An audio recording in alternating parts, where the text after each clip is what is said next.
เซอร์ไพรส์เด็กกินอีกแล้วดีใจปะแม่จะได้ดี 110 บาทวิ่งเป็นตะแพงเด็กดีใจปะได้ของหมักเยี่ยมมาดิ ปะไปปอกกันโอ้โหมาเป็นชีวิตจิตใจเลยพี่น้องเอ้ยปอกซอยปะเออมีสมหมักอยู่สมของหมักอยู่แบบสบายดีสวัสดีครับผมวันนี้ก็กลับมาจากที่ทำงานพี่น้องนี้ได้ของไงเมียหมักพี่น้องวันนี้เขาก็ได้ซื้อทุเรียนมาเซอร์ไพรส์เมียนางบอกว่าอยากกินทุเรียนเด้นางบอกว่าสิ้นเดือนซื้อให้กินในเด้อเพิ่นน่ะนี่ทุเรียนเฮาพี่น้องนี่110 บาทพี่น้องตรงนี้นี่โอ้ขนาดลูกสมิง110 บาทเด้พี่น้องถ้าลูกใหญ่นี่สิจำได้เนาะนางว่าบ่ต้องซื้อหลายนางว่าเนาะแบบซื้อประมาณลูกประมาณ100 กว่าบาทก็ได้เพิ่นเนาะมื้อนี้ก็เลยจัดมาให้เพิ่นนี่ของหมักเมียมากหมักเด้อพี่น้องนี่ไปเบิ่งว่านางสิรู้สึกจังไดแบบดีใจบ่เฮ้ยเซอร์ไพรส์เด็กกินอีกแล้ว ดีใจบ่แม่จะได้ดี110 บาทวิ่งเป็นตะแพงเด็กดีใจบ่ได้ของหมักเยี่ยมมาดิ ไปปอกกัน สวัสดีมาดิบอกเรียน เนาะหาก็เลยงานมาก็เลยซื้อทุเรียนมา คำถาม มาฝากเมียของหมักนางพี่น้อง หน่อยกระปุกกระ เพิ่นบอกว่าสิ้นเดือนซื้อทุเรียนให้กินในเด้อเพิ่นน่ะก็เลยซื้อให้เพิ่นกิน แม่จะได้ก่อน หน่วย110 บาท ได้10 บาทแม่น110 บาท โอ้ยบอกไปแล้ว จังไดดีเด้แป๊บนึงโอ้พี่น้องเอ้ย กำลังชิโนอยาก บ่นะแม่ว่านำพี่ FC นี่แม่ เกินซื้อมาคืองานอะไรก็มีแต่ชื่อไหนบอกเอง เอ้า โอ้ อ้าว สิได้กินหรือว่า มาพี่น้อง ก็บอกให้เขากี่เขายัง กินทุเรียนมาค่อยกินให้ก่อนมา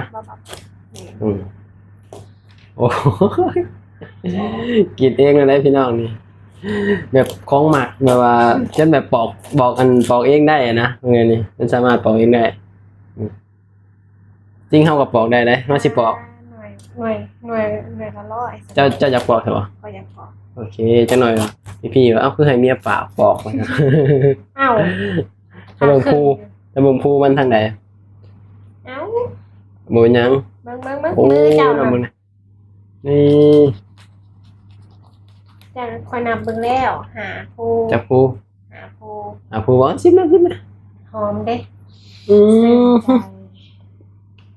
แซ่บวันนี้ไม่น่ามันจังแพงพี่น้อง ไม่น่ามันจังแพงเนาะมันแซ่บได้มันแบบหอมๆอ่ะกินเท่าไรก็แซ่บเท่านั้น ใครบ่กินนี่ทุกคนบ่กินหมันเขาเรียนอยู่บ่เขาไม่ได้มากตรงนี้แหละ มาเป็นชีวิตจิตใจเลยพี่น้องเอ้ยเป็นยังไงจะคือหมักมันหอมบอกมันแซ่บบอก โมโหมันแซ่บ ถามว่าเฮาหมักบอกเฮากับกินได้อยู่พี่น้องแต่ว่าถือกับหมักตัวเมียเฮามากหมักนางสิมาแบบ อยากกินหั่นนะแต่ว่ากินเดือนละครั้งเพิ่นนะบ่ต้องแบบว่ากินบ่อยอู้ผู้ใหญ่เนาะผู้ใหญ่ได้พี่น้องเบิ่งเนี่ยให้พี่ FC เบิ่งเนี่ยโอ้เบิ่งเนี่ยนี่กำลังสินอนนี่พี่น้องตาตื่นตานอนเลยเนี่ยเอาทุเรียนมาแบบเอาทุเรียนมาแบบว่ามาเซอร์ไพรส์ของมาก็ต้องลงมือเองบอกใครวะมีสมหมักอยู่สมของหมักอยู่ แบบบ่ได้น้อยเด้ สมหมักอยู่ได้พี่น้องนี่ปอกเองก็เป็นนี่บางภูนี่ผู้ใหญ่เด้นี่น่าจะ2ภูเนาะ3บ่สมหมักอยู่ปอกตัวเองเองก็เป็นจริงมันก็ไม่ได้ปอกยากเด้ฮะว่ะเพียงแต่ว่ามันแบบว่ามันมีน้ำ ไปได้ เนาะ มือน่ะ แบบระวังน้ำมันทิ่มมือใช่ไหมแต่จริงมันก็ไม่ได้ปอกยากขนาดนั้นนะต้องเอามีดแบบคมๆมันถึงจะปอกง่ายอุ้ยอันนี้ก็มีพูดดิ น่ารักนะ อุ้ยแบบนี้พี่น้องนี่อุ้ยน่ารักนะน่ารักเลยอุ้ยหมันน้อยๆน่ารักเลย เขามาขายดอก เขาจะเอามาขายหน้าร้านมีหมันน้อยๆแล้วก็แบบ ลูกใหญ่ๆก็มีคือสิแพงลูกใหญ่เนาะกินสำเร็จก็โอเคได้แบบคือแบบว่า มันบ่ต้องแบบว่าลูกใหญ่นะกินลูกน้อยไปใช้แห้งแซ่บกว่าลูกใหญ่ไปจ้ะ มันสิหอมกว่าโอ้ผู้นี่ใหญ่เลยนี่โอ้ลูกนี่นี่ว้าวนี่นี่โอ้ เด็กอันนึง เอายังบ่เบิดบ่เอาคือสิหลายๆแต่นี่ นี่ โอ้แล้วก็บาทถือว่าคุ้มได้เพราะว่าคนเห็นเขาเจ้าแพ็คขายอะใส่กล่องโฟมอ่ะ ร้อยจะบาท อันนี้110 บาท 80 บาท อืม นี่ เบิดแล้วบ่ นี่ เบิดแล้ว แล้วนี่หา เบิดแล้วนี่ ผู้ชิ นี่พี่น้องนี่โอ้เป็นตาแซ่บบ่นี่อันนี้คืองบ110 บาทพี่น้องนี่ถ้าเฮาไปซื้อที่เขาเจ้าแบบว่า ที่เขาเจ้าแบบพาอันที่เขาเจ้าแพ็คใส่กล่องโฟมอ่ะมันก็สิแพงเนาะสำนี้ประมาณ150พุ่นนั่นนี่ครับบ่กว่าประมาณ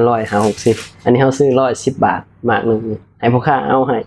อาแบบลูกน้อยๆที่สุดนี่น่ารักว่ะเพิ่นเลยจัดมาให้นี่110 บาทเพิ่นน่ะ หอมกว่าลูกใหญ่จังนี่มาพี่น้องนี่โอ้ กินกันนะ ฮะมาบาดนี่กินทุเรียน อ่า ทุเรียนกันเด้อกินแล้วจะกินอิ่มแล้วเขาจะสิกิน เอาล่ะ คนอื่นเซอร์ไพรส์เมียเอาทองเอาหยังเซอร์ไพรส์เฮาเอาทุเรียนมาเซอร์ไพรส์ ใช่ปะ กรอบนอก นุ่ม นุ่มใน ขี้อ้วนอยู่ปะ วันละ มันเด้อ หอมนะ แซ่บเลย นอนรับแล้วมันอะไร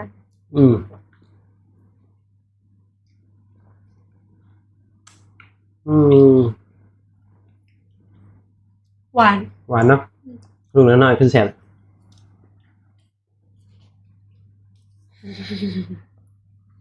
กินก่อนนอนกำลังจะนอนให้น้อง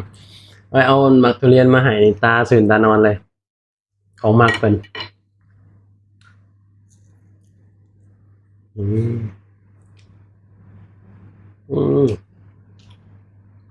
ชุบเนี่ยก็เนี่ยก็ไก่สีปะ เรื่องไหนมันถึงเบิดนี่เบิดหนาฝนบอกทุเรียน มะหัว โอ้โหมันเบิดเดือนไหน หวานเลย จะกินจนกว่ามันสิเบิดหนามัน เนื่อนละลูก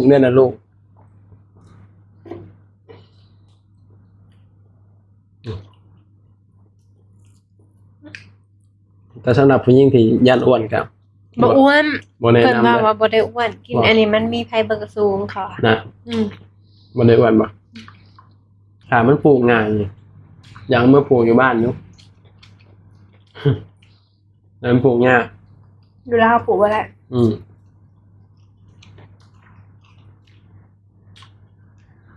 ตอนนี้เฮาก็สิไปอาบน้ำแล้วเนาะสิไปอาบน้ำแล้วก็